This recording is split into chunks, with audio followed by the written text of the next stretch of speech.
Hello दोस्तों, आप सभी का बहुत बहुत स्वागत है हमारे YouTube channel HP knowledge for you में। दोस्तों, आरआरबी रेलवे में ग्रुप डी की भर्ती के लिए न्यू वैकेंसी जारी कर दिया है। तो आज की इस वीडियो में हम जानेंगे इसमें सिलेक्शन प्रोसेस क्या है, यानी कि ग्रुप डी में नौकरी के लिए आपको क्या करना पड़ेगा। जैसा कि आप लोगों को पता ही है, इसमें 32,438 पदों के लिए इस वैकेंसी को जारी कर दिया है, जिसके अकॉर्डिंग अगर आप इसमें एक पोस्ट लेना चाहते हैं तो आपको किन किन यहाँ पर आपको क्या क्या पास करना होगा कि आपको एक पोस्ट मिल जाएगा। तो आज की इस वीडियो में हम आपको इसी के बारे में डिटेल में जानकारी देने जा रहे हैं, जहां पर हम आपको 3 स्टेप के बारे में बताएंगे। अगर आप इन तीनों स्टेप को पार कर लेते हैं तो आपको ग्रुप डी के तहत जो 32,438 पदों के लिए विभिन्न पदों के लिए पोस्ट आया हुआ है, उसमें आपको एक पोस्ट मिलना तय होगा। तो अगर आप भी इन स्टेप के बारे में जानना चाहते हैं तो आपको वीडियो के एंड तक बने रहना है। तो चलिए बिना टाइम वेस्ट किए आज की इस वीडियो को स्टार्ट करते हैं। तो सबसे पहले फ्रेंड्स बारी आती है स्टेप 1 की, यानी कि आपको स्टेप 1 में क्या क्या करना पड़ेगा, स्टेप 2 में क्या करना पड़ेगा और स्टेप 3 जो लास्ट प्रोसेस है उसमें क्या करना पड़ेगा। इस वीडियो में हम आपको इन सभी के बारे में डिटेल में इन्फॉर्मेशन बताने जा रहे हैं, तो आपको वीडियो के एंड तक बने रहना है। अगर आप इस वीडियो को एक स्टेप भी मिस कर देते हैं तो आपका जो सिलेक्शन का प्रोसेस है, चयन प्रक्रिया है, वो पूरी तरह से समझ में नहीं आएगा। तो आपको वीडियो के एंड तक बने रहना है। तो सबसे फर्स्ट स्टेप की बात करते हैं, वो है कंप्यूटर बेस्ड एग्जाम। आपको सबसे पहले कंप्यूटर बेस्ड एग्जाम को पास करना होगा, जिसमें यहाँ पर जनरल साइंस से यहाँ पर आपको 25 नंबर के क्वेश्चन पूछे जाएंगे। जिसके पश्चात बारी आती है मैथमेटिक्स के, इसमें भी आपको 25 नंबर के क्वेश्चन पूछे जाएंगे। जिसके पश्चात बारी आती है जनरल इंटेलिजेंस एंड रीजनिंग, तो यहाँ पर गणित से संबंधित रीजनिंग से जो सवाल होंगे वो 30 नंबरों के रहने वाले हैं। जिसके पश्चात general awareness and current affair से आपको 20 नंबरों के क्वेश्चन पूछे जाएंगे। इस तरह टोटल बात करें तो यह जो एग्जाम होगा वो 100 नंबरों का एग्जाम होगा, जो कंप्यूटर बेस्ड के माध्यम से आपका जो एग्जाम होगा वो लिया जाएगा। तो इस तो रहा दोस्तों स्टेप 1 की। अब चलिए बात करते हैं स्टेप नंबर 2 की। तो स्टेप 2 में आपको देखने को मिलेगा कुछ इस प्रकार से फिजिकल देखने को मिलने वाले हैं, यानी कि स्टेप 1 में हमने बात कर ली है कंप्यूटर बेस्ड एग्जाम की। जिसके पश्चात बारी आती है स्टेप नंबर 2 की। तो स्टेप नंबर 2 में आपको फिजिकल देना पड़ेगा। तो फिजिकल क्या रहेगा आइए हम आपको बताते हैं। तो यहाँ पर आपको देखने को मिलेगा जो यहाँ पर फिजिकल एफिशिएंसी टेस्ट है, पीईटी टेस्ट है, वो कुछ इस प्रकार से यहाँ पर आरआरबी रेलवे रिक्रूटमेंट बोर्ड की ओर से लिया जाता है। तो सबसे पहले बात करते हैं मेल कैंडिडेट की और यहाँ पर है फीमेल कैंडिडेट की। तो अगर आप एक पुरुष हैं या फिर मेल कैटेगरी से बिलोंग करते हैं तो आपको यहाँ पर लिखा हुआ है should be able to lift and carry 35 kilogram के अकॉर्डिंग यहाँ पर 35 kg of weight for a distance of 100 metres in 2 minutes in 1 chance without putting the weight down. यानी कि यहाँ पर साफ साफ लिखा हुआ है आपको 35 किलो के वजन को 2 मिनट में 100 मीटर आपको पैदल चलना होगा। यानी कि जब आप 100 मीटर पैदल चलेंगे तो वहाँ पर आपको 2 मिनट का टाइम दिया जाएगा और 35 kg का वजन आपको उठाना पड़ेगा।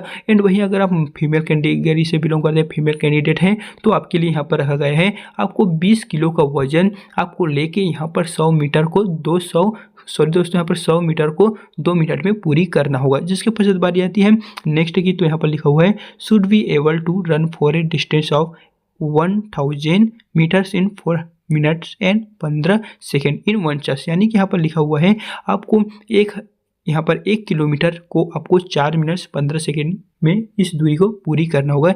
एंड वहीं अगर आप फीमेल कैटेगरी से बिलोंग करते हैं तो यहाँ पर लिखा हुआ है should be able to run for distance of 1000 metres in 5 minute and 40 second in 1 chance. यानी कि आपको 1 किलोमीटर को 5 मिनट और 40 सेकेंड में पूरा करना होगा। तो दोस्तों हमने तो यहाँ पर बात कर ली स्टेप नंबर 1 और स्टेप नंबर 2 की। तो चलिए अब आगे बढ़ते हैं स्टेप नंबर 3 की ओर। स्टेप नंबर 3 में क्या देखने को मिलेगा वो चलिए हम आपको बताते हैं।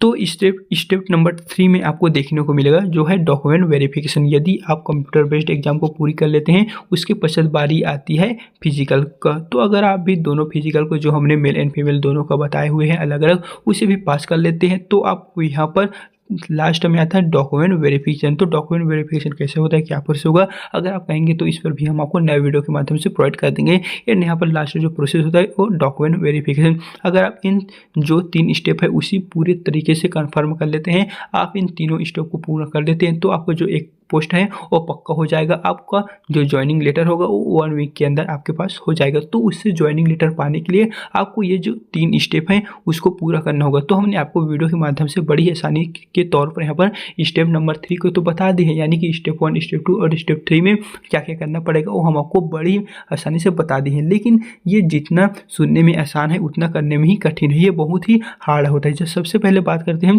कंप्यूटर बेस्ड एग्जाम की, तो ये तो दोस्तों बहुत ही हार्ड होता है। इसके लिए आपको बहुत पढ़ना पड़ेगा। सबसे इसमें जो हार्ड होगा वो रीजनिंग का होगा। तो जैसे ही पेपर नज़दीक आएगा दोस्तों, जैसे ही इसमें ऑनलाइन फॉर्म जो 22 फरवरी तक डाला जाएगा वो जैसे ही खत्म होगा तो हम आपको इन सभी के बारे में ऑनलाइन क्लास भी देना स्टार्ट कर देंगे। तो अगर आप भी इन सभी की वीडियो पाना चाहते हैं तो आप हमारे चैनल को अभी से सब्सक्राइब करके रख लीजिएगा। जिसके पश्चात बारी आती है फिजिकल की, तो आप जैसे ही यहाँ पर जो कंप्यूटर बेस्ड एग्जाम है उसमें क्वालिफाई कर लेते हैं तो आपको फिजिकल देना पड़ेगा, जिसमें अलग अलग प्रकार का जो माध्यम रखा गया है। जैसे कि आपको जो 35 किलो का वजन है उसे 100 मीटर की दूरी चलते चलते आपको 2 मिनट में पूरी करना है। एंड फीमेल कैटेगरी के लिए अलग दिया गया है। फिर मेल कैटेगरी की बात करते हैं तो आपको नेक्स्ट में 1 किलोमीटर तक आपको वहाँ पर 4 मिनट 2 सेकंड में आपको पूरी जो 1 किलोमीटर है उसे दौड़ को पूरी करना है, जिसमें मेल फीमेल को अलग अलग यहाँ पर टाइम दिया गया है।